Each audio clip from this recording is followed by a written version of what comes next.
হরে কৃষ্ণ। শুরু করতে যাচ্ছি রমা একাদশীর মাহাত্ম্য। এক সময় যুধিষ্ঠির মহারাজ শ্রীকৃষ্ণকে বললেন, হে জনার্দন, কার্তিক মাসের শুক্লপক্ষের একাদশীর নাম ও মাহাত্ম্য কৃপা করে আমায় বলুন। শ্রীকৃষ্ণ বললেন, হে রাজন, মহাপাপ দূরকারী সেই একাদশী রমা নামে বিখ্যাত। আমি এখন এর মাহাত্ম্য বর্ণনা করছি, আপনি তা মনোযোগ সহকারে শ্রবণ করুন। পুরাকালে মুচকুন্দ নামে একজন প্রসিদ্ধ রাজা ছিলেন। দেবরাজ ইন্দ্র, যম, বরুণ ও ধনপতি কুবেরের সাথে তার বন্ধুত্ব ছিল। ভক্ত শ্রেষ্ঠ বিভীষণের সাথেও তার অত্যন্ত সম্ভাব ছিল। তিনি ছিলেন বিষ্ণু ভক্ত ও সত্য প্রতিজ্ঞ। এইরূপে তিনি ধর্ম অনুসারে রাজ্য শাসন করতেন। চন্দ্রভাগা নামে তার একটি কন্যা ছিল। চন্দ্রসেনের পুত্র শোভনের সাথে তার বিবাহ হয়েছিল। শোভন একসময় শ্বশুর বাড়িতে এসেছিলেন। দৈবক্রমে সেদিন ছিল একাদশী তিথি। স্বামীকে দেখে পতিপরায়ণা চন্দ্রভাগা মনে মনে চিন্তা করতে লাগলেন, হে ভগবান, আমার স্বামী অত্যন্ত দুর্বল, তিনি ক্ষুধা সহ্য করতে পারেন না। এখানে আমার পিতার শাসন খুবই কঠোর। দশমীর দিন তিনি নাগরা বাজিয়ে ঘোষণা করে দিয়েছেন যে একাদশী দিনে আহার নিষিদ্ধ। আমি এখন কি করি?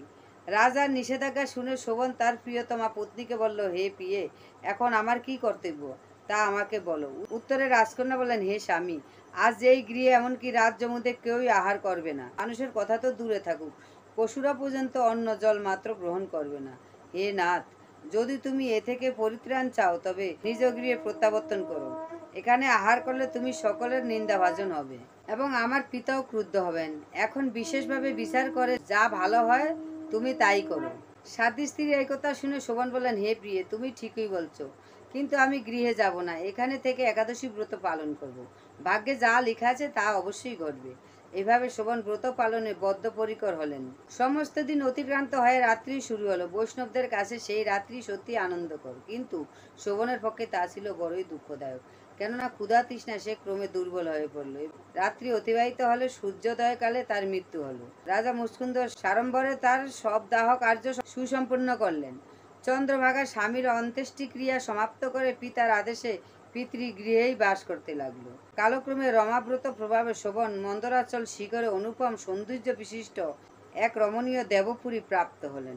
এক সময় মুচকুন্দপুরের সোম শর্মা নামে এক ব্রাহ্মণ তীর্থভ্রমণ করতে করতে সেখানে উপস্থিত হলেন। সেখানে রত্নমণ্ডিত বিচিত্র স্ফটিক খচিত সিংহাসনে রত্ন অলঙ্কারে ভূষিত রাজা শোভনকে তিনি দেখতে পেলেন। গন্ধর্ব অপ্সরাগণ দ্বারা নানা উপাচারে সেখানে তিনি পূজিত হচ্ছিলেন। রাজা মুচকুন্দের জামাতা রূপে ব্রাহ্মণ তাকে চিনতে পেরে তার কাছে গেলেন। শোভনও সেই ব্রাহ্মণকে দেখে আসন থেকে উঠে এসে তার চরণ বন্দনা করলেন। শ্বশুর মুচকুন্দ, স্ত্রী চন্দ্রভাগা সহ নগরবাসী সকলের কুশল বার্তা জিজ্ঞাসা করলেন। ব্রাহ্মণ সকলের কুশল সংবাদ জানালেন।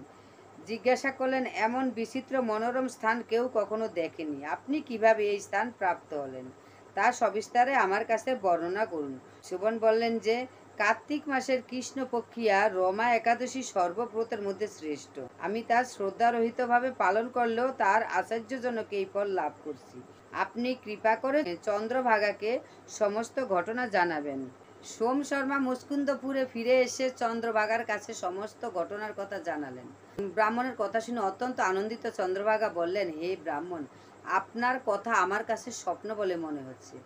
তখন সোম শর্মা বললেন, হে পুত্রী, সেখানে তোমার স্বামীকে আমি স্বয়ং সচক্ষে দেখেছি। অগ্নিদেবের মতো দীপ্তিমান তার নগরও দর্শন করেছি, কিন্তু তার নগর স্থির নয়। তা যাতে স্থির হয় সেই মতো কোনো উপায় করো। এসব কথা শুনে চন্দ্রভাগা বললেন, তাকে দেখতে আমার একান্ত ইচ্ছা হচ্ছে। আমাকে এখনই তার কাছে নিয়ে চলুন, আমি ব্রত পালনের পূর্ণ প্রভাবে এই নগরকে স্থির করে দেব। তখন সোম শর্মা চন্দ্রভাগাকে নিয়ে মান্দার পর্বতে বামদেবের আশ্রমে উপনীত হলেন। সেখানে ঋষির কৃপায় ও হরিবাসর ব্রত পালনের ফলে চন্দ্রভাগা দিব্য শরীর ধারণ করল। দিব্যগতি লাভ করে নিজ স্বামীর নিকট উপস্থিত হলেন। প্রিয় পত্নীকে দেখে শোভন অতীব আনন্দিত হলেন। বহুদিন পর স্বামীর সঙ্গ লাভ করে চন্দ্রভাগা অকপটে নিজের পূর্ণ কথা জানালেন। হে প্রিয়, আজ থেকে 8 বছর আগে আমি যখন পিতৃগৃহে ছিলাম তখন থেকে এই রমা একাদশীর ব্রত নিষ্ঠা সহকারে পালন করতাম। ওই পূর্ণ প্রভাবে এই নগর স্থির হবে এবং মহাপ্রলয় পর্যন্ত থাকবে। হে মহারাজ, মন্দারাচল পর্বতের শিখরে শোভন স্ত্রী চন্দ্রভাগা সহ দিব্য সুখ ভোগ করতে লাগলেন। পাপ নাশিনী ও ভুক্তি মুক্তি প্রদায়িনী রমা একাদশীর মাহাত্ম্য আপনার কাছে বর্ণনা করলাম। যিনি এই একাদশী ব্রত শ্রবণ করবেন তিনি সর্বপাপ মুক্ত হয়ে বিষ্ণুলোকে পূজিত হবেন। এখন শুনুন রমা একাদশীর সমস্ত এলাকার পালনের সময়সূচি। আগামী 11ই কার্তিক, 28শে অক্টোবর সোমবার রমা একাদশীর উপবাস। 12ই কার্তিক, 29শে অক্টোবর মঙ্গলবার পারণ।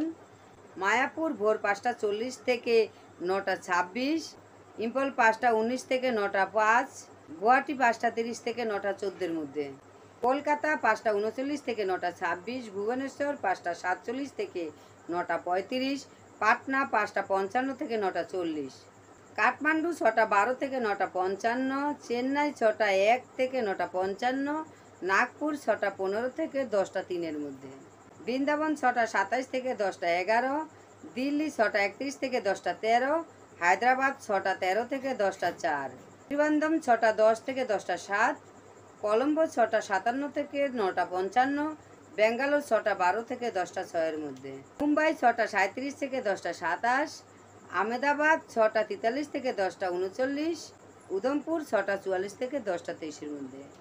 আপনারা সবাই এই একাদশী ব্রত সঠিক নিয়মে পালন করবেন এবং একাদশীর পারণ সঠিক টাইমে করবেন, কারণ একাদশীর ব্রত করে যদি একাদশীর পারণ সঠিক নিয়মে সঠিক টাইমে না করা হয় তবে একাদশীর ফল কিন্তু বৃথা হয়। ঠিক আছে, তাহলে একাদশীর ব্রত অবশ্যই সঠিক নিয়মে সঠিক টাইমে পালন করবেন।